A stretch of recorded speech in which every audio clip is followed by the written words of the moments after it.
రాష్ట్రంలో 3 కొత్త విమానాశ్రయాలకు సంబంధించిన కీలకమైన అప్డేట్‌తో నేను మీ ముందుకొచ్చేసాను.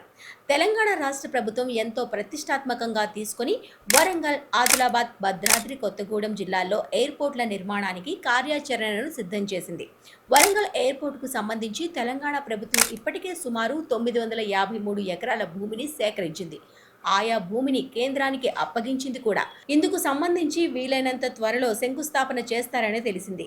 ఆదిలాబాద్ విమానాశ్రయాన్ని రక్షణ శాఖ మరియు పౌర విమానయాన శాఖ, తెలంగాణ రాష్ట్ర ప్రభుత్వం సంయుక్తంగా అభివృద్ధి చేయాలని నిర్ణయించాయి. ఇందుకు సంబంధించి మాస్టర్ ప్లాన్ తక్షణమే సిద్ధం చేయాలనే నిర్ణయం తీసుకున్నారు. ఈ ఎయిర్పోర్టుకు అవసరమైన భూ సేకరణకు ప్రభుత్వం సిద్ధమైంది. ఈ విమానాశ్రయం అందుబాటులోకి వస్తే ఉత్తర తెలంగాణలో రవాణా సౌకర్యాలు మెరుగుపడతాయి. భద్రాద్రి కొత్తగూడెం జిల్లాలో గతంలో ప్రతిపాదించిన స్థలం విమానాశ్రయ నిర్మాణానికి అనుకూలంగా లేదు.